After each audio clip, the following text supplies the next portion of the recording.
Okay, Chair Davis, we are live and ready to go. Very good. Good afternoon, ladies and gentlemen, and welcome to this May 26, 2021 called meeting of the North Carolina State Board of Education. I'm Eric Davis, Chair of the Board, and I call this meeting to order. Prior to the start of the meeting, a quorum of at least 7 members was confirmed. Board members are reminded that it's our duty to avoid conflicts of interest and the appearance of conflicts of interest as we handle the work of this board. Does any member of the board know of any conflict of interest or any appearance of conflict with respect to any matters coming before us at this meeting? If so, please state them for the record. And if during the course of the meeting you become aware of an actual or apparent conflict of interest, please bring the matter to the attention of the chair.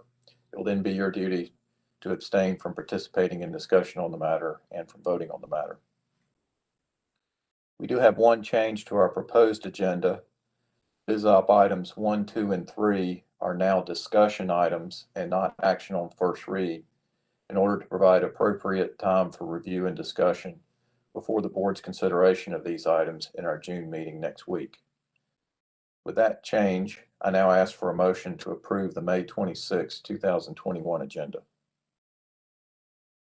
Mr. Chairman, Wendell, I make a motion that we approve the agenda with any additional changes necessary. Motion by Mr. Hall. Is there a second? Second. Second by Ms. Kamnitz. Dr. Townsend Smith, we call the roll to capture the vote. Yes, sir. Ms. Kamnitz? Yes. Mr. Keenan?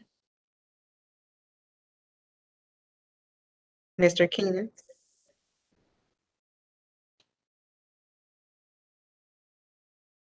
Mr. Hall? Yes. Dr. Tipton Rogers? Yes. Ms. White? Yes. Treasurer Falwell? Lieutenant Governor?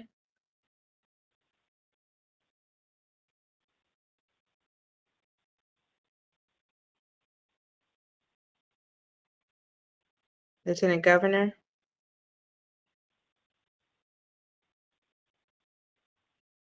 Vice Chair Duncan? Yes. Okay, go back to Mr. Keenan. Yes. Thank you. Chair Davis? Yes. It's unanimous. Okay, we have an agenda. Thank you, board members. In this meeting today, we'll receive a report from our BizOp committee on various elementary and secondary emergency relief, or ESSER, funding considerations. And as we discuss this item today and make decisions in the future, we're mindful that these funds afford us an unprecedented opportunity to provide a portion of the necessary and critically needed supports for our students in public school units. Even before this pandemic, the majority of our students in schools had critical needs, and the pandemic has only exacerbated and magnified those needs. So it's our duty to closely manage the distribution of this enormous amount of funding, multiple times the size of our annual resources that we typically receive, and monitor with great diligence the use of these funds. These ESSER dollars will provide us the ability to continue to expand opportunity and access for each and every child in our public school system.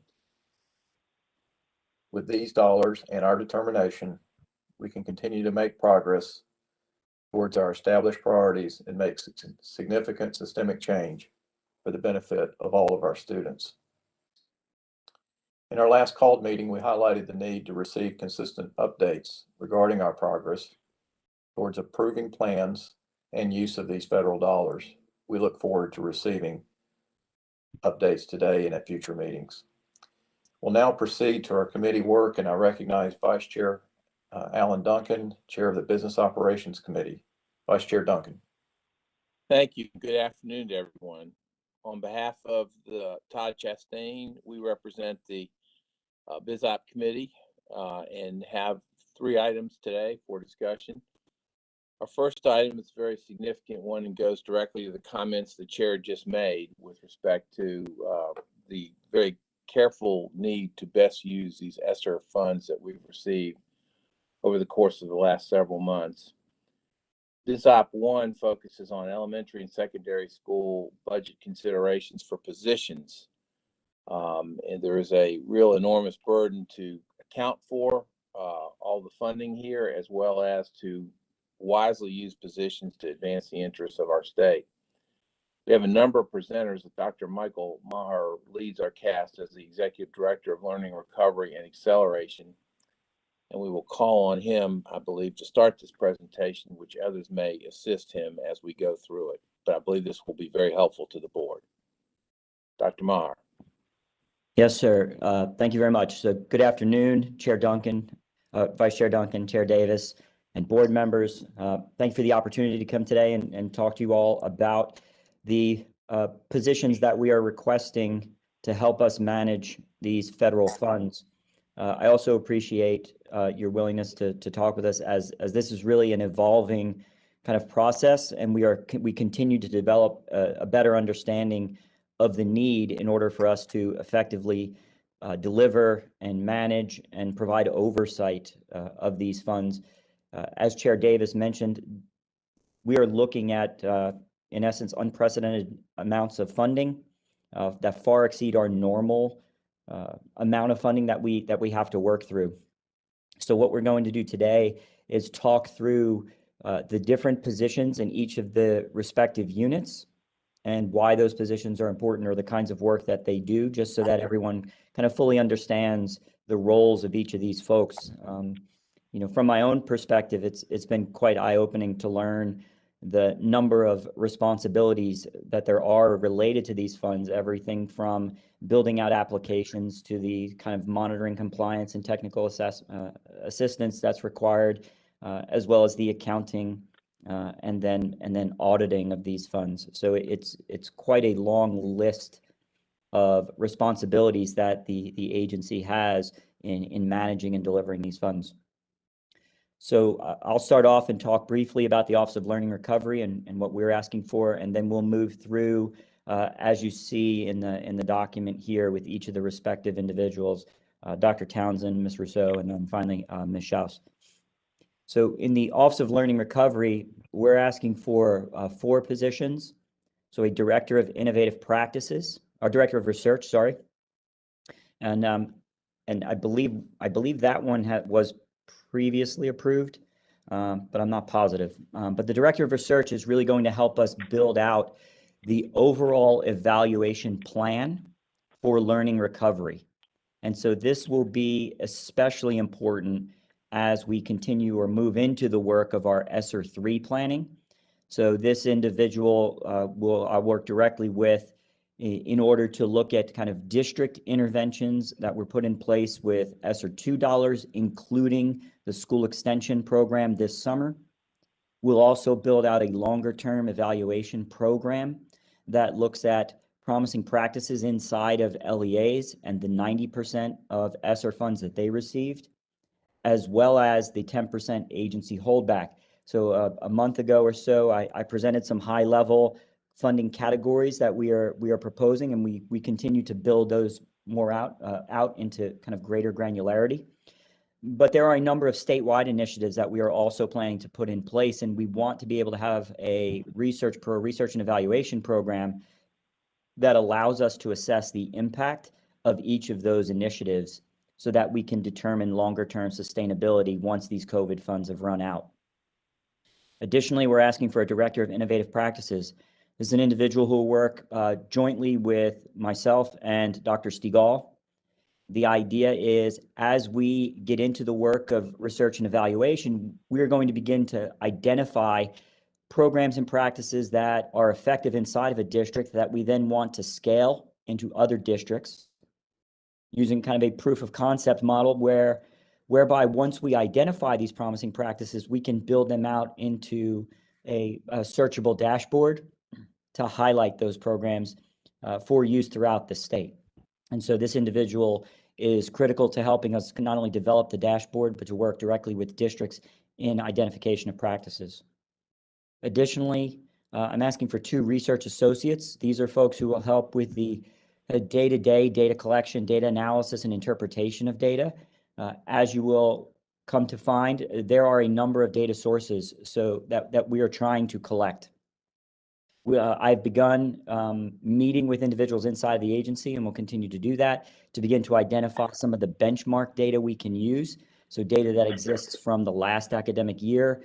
We also need to do some predictive analytical work, which I believe Dr. Tomberlin had a board item around that. So that's the SAS work, where we're going to look at projections for where students should have been had they not experienced the learning loss related to COVID. And then additionally, these individuals will then help us with data, for example, that comes in from the school extension program. And then finally, we're asking for some temporary administrative support. And so this is a part-time position at this point. And so with that, that's the Office of Learning Recovery. If there are any particular questions, I'd be happy to answer those now, or we can hold them all to the end. I'd be fine either way.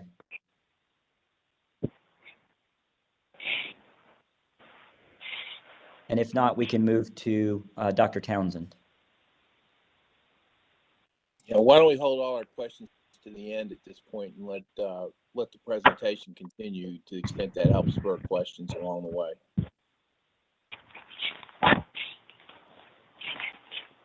Okay, this is Tricia Townsend. I'm representing Federal Program Monitoring and Support. Thank you for the opportunity to speak with you this morning. We sorely need additional resources within federal programs. We have shifted from managing a portfolio of $700 million to about $5.6 billion due to these emergency relief funds. We do not have the adequate human resources to really manage ESSER 1, 2, and 3. And in addition to ESSER 1, 2, and 3, at DPI, we also are managing the governor's office funds, so the GEAR funds. And so what you would normally see within federal programs, we oversee about 13 federal PRCs, beginning with Title I. And with the addition of the ESSER relief funds, we have shifted into managing about 17 new programs. And there will be additional ones that come on board as the plans for ESSER 2 and 3 are fleshed out further. We are asking for 10 staff members, and so I'd like to give you a little bit of information about that. I am asking for 8 regional ESSER program administrators, and so they would pair with our regional model that we have in place now. So our regular program administrators cover your title programs beginning at Title I. These program administrators would do the same for ESSER. And so what is a program administrator? They have 3 basic functions. So administration, technical assistance, and then the programmatic monitoring piece. And so within administration, there is a need to review applications that come into us from the various PSUs. They also review budgets to ensure that the budgets are in line with what is in that application and that we are really attending to the allowable uses for funds. We also offer technical assistance on the programmatic side as well as on the administration side. So now that you have your money, what are you going to do now? How can we assist you? And the last piece, which I often hear Vice Chair Duncan speaking about, is that monitoring and compliance piece. And so we are responsible for ensuring that funds are spent in accordance to how they were outlined within the federal legislation, but then also within the applications that have been given to us. And so these entities would handle those functions. We're also asking for 2 additional administrative assistants. With federal programs, there are quite a bit of administrative functions that really need to happen. And so there are a number of letters that must go out. So anytime funds flow, an award letter must be sent. When we move into programmatic monitoring, we have to provide notices. We actually have to collect information back from our entities. And so just really making sure that we have all of our I's dotted and our T's crossed. And then what will happen after we have all that information, at some point, federal reporting needs to happen. And so additional administrative support would really help us make sure that we are meeting the guidelines with regards to those federal reporting requirements. I am also asking for additional support for my existing staff who have taken on an enormous amount in addition to their regular job duties. And so an additional amount for them based on their expanded roles within federal programs at this point. And so I think now I pass the ball to, or the baton to, internal audit. Okay, good afternoon. This is Jeannie Russo. Can you guys hear me okay?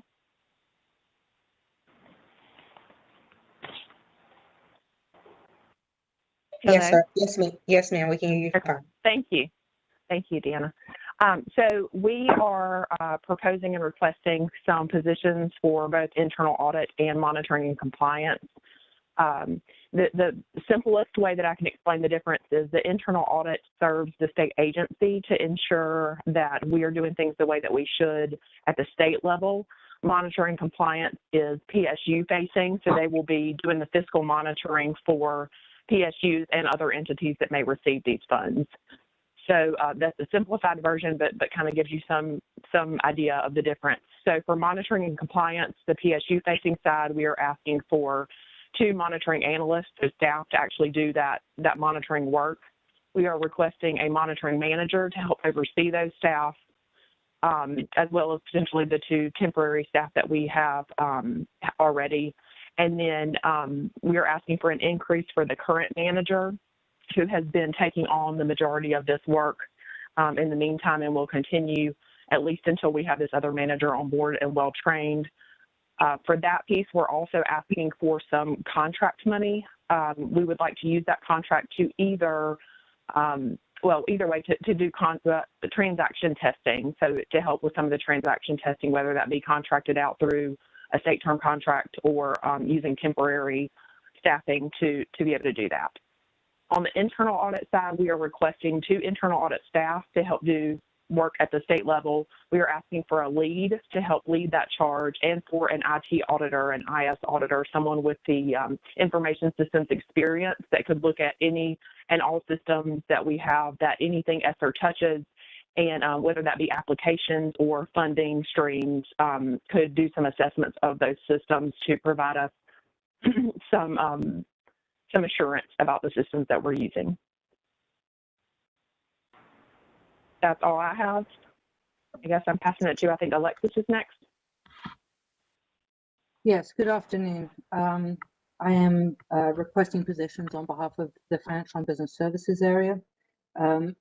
As Dr. Townsend spoke of the additional PRCs, our area has also taken on the EANS project, which is also with the non-public school funding that's coming through the governor's office, as well as the 14 buckets of over $300 million of the CRF money, which has put a significant amount of strain on our services and our ability to ensure that we are, all our checks and balances remain secure.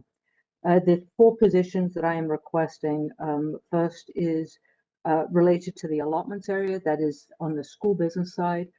This area, they calculate all the allocations and then ensure that the appropriate PSUs receive those allocations. Unlike with state funds, where you are familiar with me coming to present and you provide an approval on a state board policy related to state funds, and then with that there is a formula or a grant mechanism. When we are working with state funds, we are taking those funds and we allocate them all out all at the same time for those public school units. Related to federal funding, it is a lot more process. There's a lot more process after that initial approval of the board policy. There are planning allotments that are calculated. These are then recalculated for the initial allotments. We have to recalculate when we have new and growing charter schools. And the approvals that come down to us from the federal programs area that we work very closely with are kind of in batches. So it is not one just upload of our calculations. It is pretty much a weekly allocation of for each one of these. Well, currently we have over 30 PRCs that we are managing in addition to all our state and federal funds. On the internal budget side, which is the financial agency, financial services side, they are responsible for managing the budgets of these at a higher level, not at the public school unit level, and ensuring that all that those budgets are not only set up correctly, but they monitor them, make sure that the everything is going into the right spot, as well as reconciling those. And then I am requesting an oversight position to ensure that there is support for the directors internally and coordination, as well as technical support to the public school units, and kind of tying all of this together. On the accounting side, that's purely on the budget side, but also on the accounting side, we have to manage all the cash that we pull down from the federal government, the reversions, the procurements, make sure that they are in compliance with all the federal requirements, which is different than the state. So those are the four positions. There is also a request for acting additional pay related to the significant amount of these are new policies for our staff. They have new requirements. We are not, many of our staff are not familiar with all the federal requirements. They generally are just the Title I and the IDEA funds, which are administered almost entirely by the program areas. So it's been a significant learning curve for many of our staff, as well as we were doing a significant amount of reporting of these funds, both within the department as well as externally, and to the federal government. So that is the request from Financial and Business Services.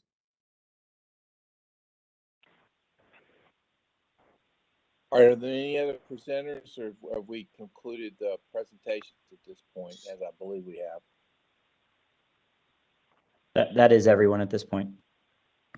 Very good. So as we open it to questions from the board or thoughts from the board on this, thought it might be helpful as an opening question. Dr. Maher, this would either be you, I suspect, or Alexis, but Ms. Schaus, would what is the timing of how long these employees, and it's indicated they're temporary, what is the timing of how long they would be with us in terms of these funding sources? What are the what ESSER funds are they taken from? Is it 1, 2, and 3 over a period of time? And what would be the projected total cost for these positions over the total time, as best we have been able to analyze that to date? Would be 3 questions I think would be helpful in guiding board discussion. Okay, so the time is, these are time limited positions. They would end on 9/30/24. The total is $10,725,989. And I believe they will come from both ESSER 2 and then eventually ESSER 3 once that's appropriated, but I'll let Alexis correct me.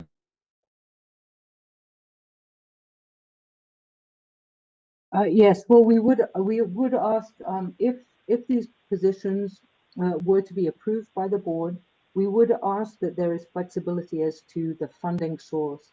The requirements for SL1, 2, and 3 are all the same, and so to be able to manage the budgeting of the source of funds, whether it comes from 1, 2, or 3, we would request that be a flexible item within the department for us to be able to manage.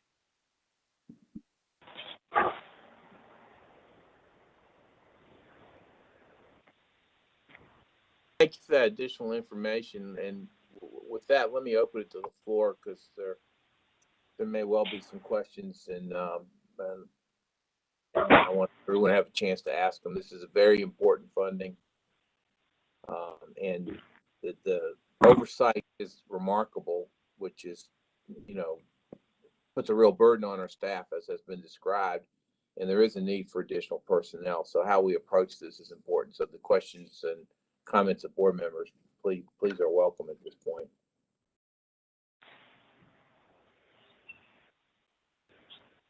Chairman Duncan, Yes. Wendell Hall. Thank you, sir. Am I hearing correctly that SL3 funds are not currently available to utilize?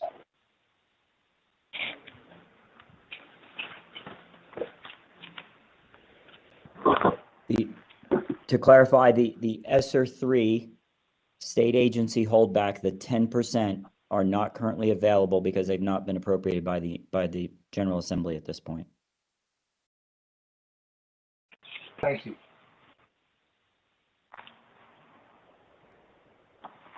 And in terms of what's being requested, my understanding is ESSER 2 funds that are available would be used at the onset, and over time it would transfer to ESSER 3 funds once we reach the point in time when those funds were authorized for such usages. Is that how it's being thought of?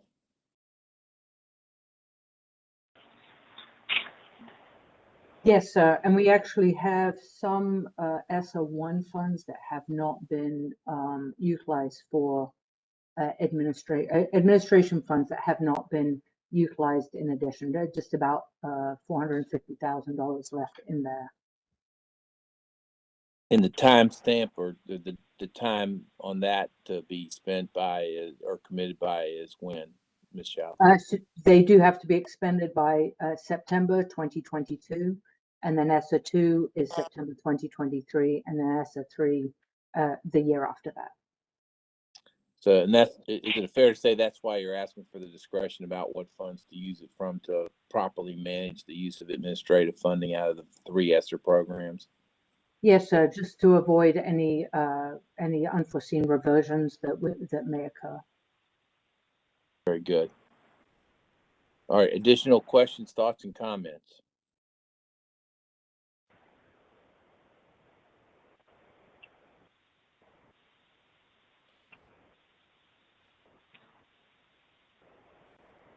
Mr. Chairman, this is the superintendent. Yes, Superintendent True. Given the fact that it doesn't seem like there are a lot of other questions, I just wanted to take a moment to thank the team that has presented to you this morning. All 4 of these fine people have really just been carrying around an extra heavy load.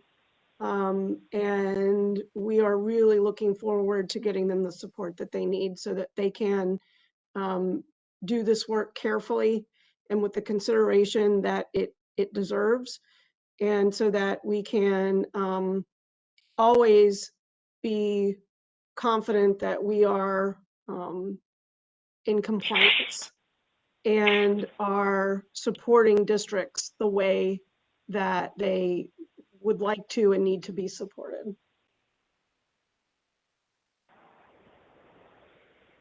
Yes, thank you for saying that. We really are blessed.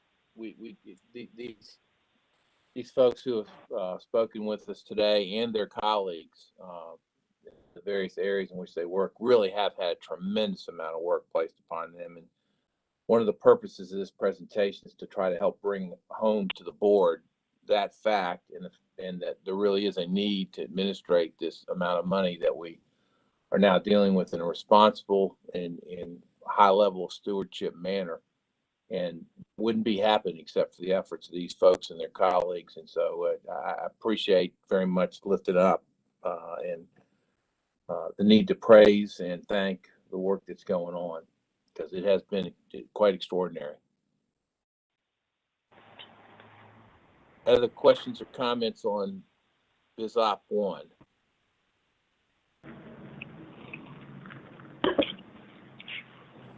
All right, not hearing any, and again, this will come back for the board's consideration next week. Let's move on to BizOp 2, which is approval of elementary and secondary school relief SL1 funding for a $500,000 expenditure, and actually is focused on some shifting in how we pay for the Duke School of Medicine contract recently legislated. And let me turn to Ms. Schaus for this report, please.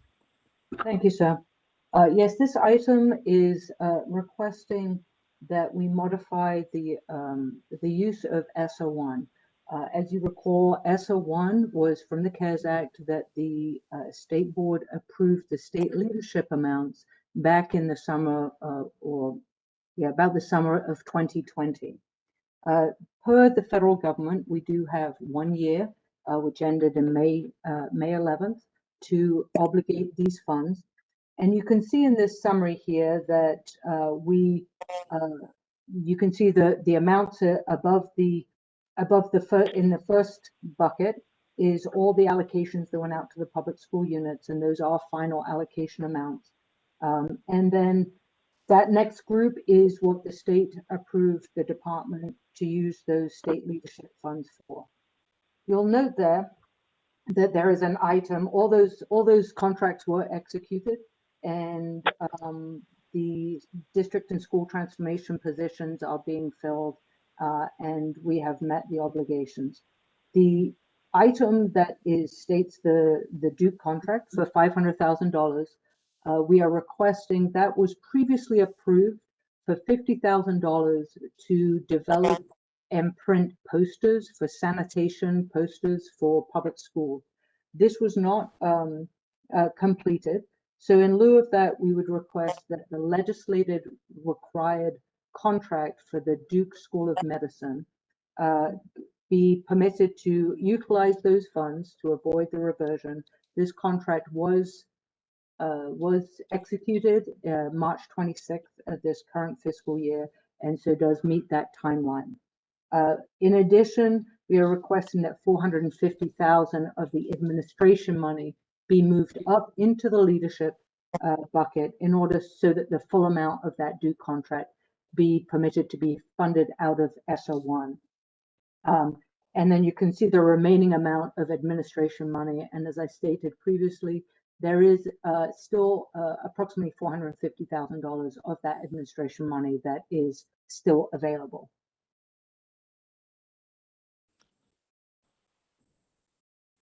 All right, thank you for that report.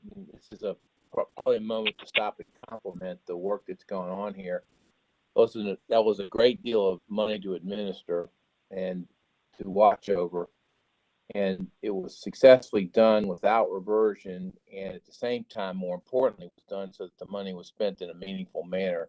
Some of that money was so critical to so many of our educational needs, our nutritional needs, and other needs throughout the department and throughout the state for our children.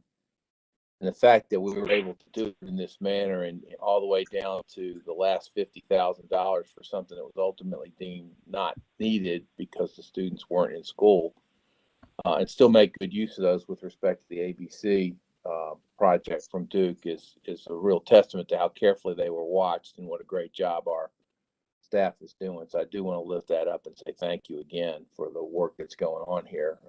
The oversight, as I think the board can see, is immense. So I'll stop there. I don't know if there's any questions on this item or not, but if there are, please bring them forward.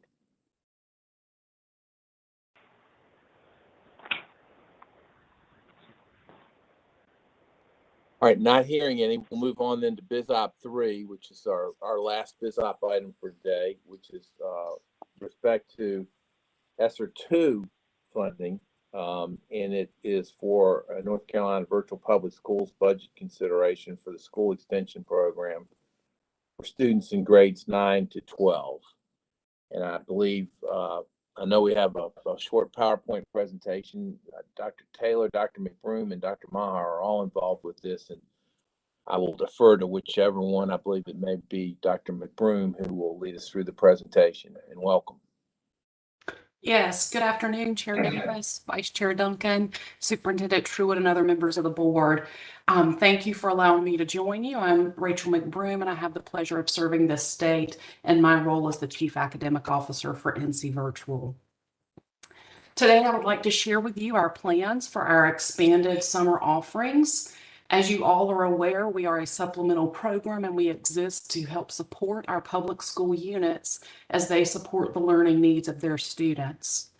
Like many of our partners, our summer offerings have typically been scaled back. This year, in response to the desire to support our students after the year of remote learning, we seek to expand our course offerings.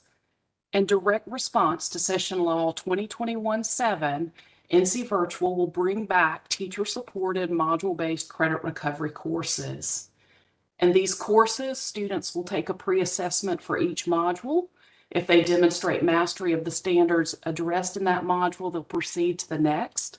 Should they not demonstrate mastery, our teachers will create individualized personal learning paths to ensure that the students have recovered that learning for those particular content standards. They will be given multiple opportunities to assess and demonstrate mastery of those standards before proceeding to the next module. Additionally, we have not typically offered our co-teaching intervention courses or our blended courses for students enrolled in the Occupational Course of Study program. However, after hearing from our partners, we understand that there will be a need to support students who would typically be served in these programs. Our co-teaching intervention courses were developed in partnership with our colleagues at the agency after reviewing statewide data and identifying the courses that were frequently barriers to graduation. These courses were designed to build intensive supports and structures to help our most at-risk students. These courses include Math 1, Math 2, Math 3, Biology, and English 2. For our blended courses, we also plan to offer our core co-taught courses in which a North Carolina virtual content licensed teacher co-teaches with the district or school's face-to-face exceptionally children's licensed teacher to support the learning of students enrolled in the occupational course of study. We are now presenting to you our request for SL1 funding. We are requesting $2.5 million to provide our expanded summer program, which would include student enrollments up to 7,000 based on our teacher capacity, be offered at no cost to our public school units. Incorporated in this cost is the inclusion of a teacher recruitment bonus. Our teachers, like other teachers across the state, are tired, and it's going to take a little bit extra to convince some of them to teach for us this summer. And we certainly want to be able to recruit our strongest teachers to serve the students of our state.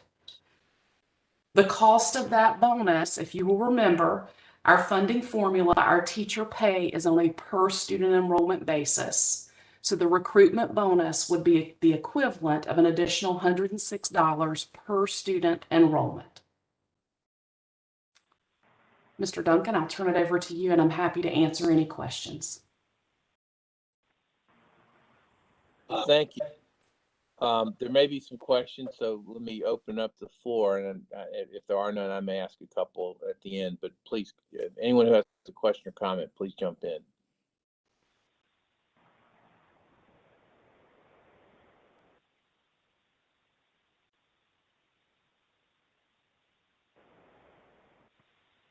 Well, not hearing yet. Any yet? Let me ask a couple. The first one is on the projected cost of $2,500,000. Is that based on the budget for what the teacher compensation will be, or are there other components of the budget to get to the $2.5 million? It is the teacher compensation. Thank you. And the follow-up question on that is, what part of the SL2 funds would this be coming from? In other words, there's the distribution to the districts, and I don't think it's from that. There is the 10% holdback for the SEA, and then there is the administrative cost, 0.5% holdback. what bucket, if you will, out of the ESSER II funding is this $2.5 million being requested to come from? This is Michael Marr. I'll let Alexis correct me if I'm wrong, but I believe it's from the unreserved 10% holdback in ESSER II. All right. Have we, and I realize there's urgency about this if we're going to go forward, and I also realize there's a real need for this, the availability of this program over the summer. Do we have yet mapped out fully how we would propose to budget for the use of the remainder of that 10% holdback? And the reason I ask that, if we're using $2.5 million here, then that impacts, of course, other projects that can be used on later, and just want to make sure we're not. It's always great when you can look at the whole to make decisions. If we're not looking at the whole, and I don't think we are yet, are we comfortable that the other things that we need to accomplish with that ESSER II holdback funding, a lot of which has been prescripted by the legislature, that we can otherwise meet the goals that we need to make in terms of accomplishing the difference for our children that we want to accomplish? Yes, sir. So we have two categories of funding that remain in that ESSER II 10% that we are currently building out the plan. Both of those categories are related to summer learning or enrichment programs. And really those funds are going to be directed back to PSUs.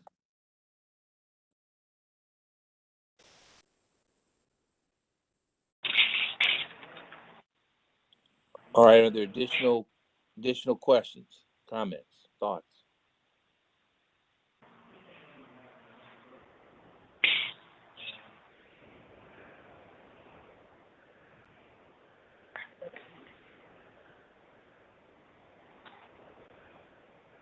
All right, I heard a couple of deep breaths like I thought one was coming, but I have not heard any further comments at this point. Are there any other additional comments? All right. Not hearing any at this point, Chair Davis, I believe we have completed the report of the BizOp committee, and want to thank all the presenters for their hard work and for moving forward on the importance of these programs. Well, thank you, Vice Chair Duncan, and add my thanks to yours, to our staff who's done some unbelievable work on these items, and we look forward to further discussions and then considering these requests at our June meeting next week. Since this concludes our items on this agenda, we look forward to seeing everyone next week at our June meeting. And I ask for a motion to go into closed session, and note for the audience and online listeners that following closed session, the May 26, 2021 called meeting will adjourn immediately. Vice Chair Duncan. I move that we go into closed session pursuant to North Carolina General Statute Section 143-318.11 A1 and A3 to consult with our attorneys in order to preserve the attorney-client privilege between the attorneys and the public body, including specifically to consider the case of Hope County Board of Education et al. Versus the state of North Carolina. Motion by Vice Chair Duncan. Is there a second? Second. Second by Mr. Hall. Any discussion? Hearing none, Dr. Townsend Smith, we call the roll to capture the vote. Yes, Ms. Kamnitz, Yes. Mr. Keenan, Yes. thank you. Mr. Hall, Yes. Dr. Tipton Rogers, Yes. Ms. White, Ms. White,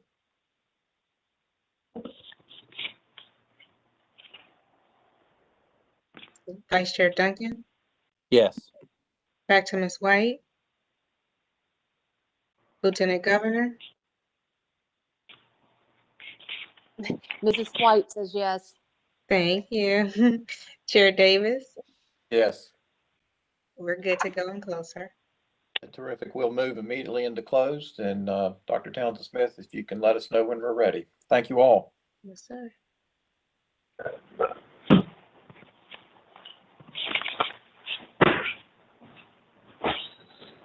Deanna, can you hear me? I can, Mr. Zyko. Thank you.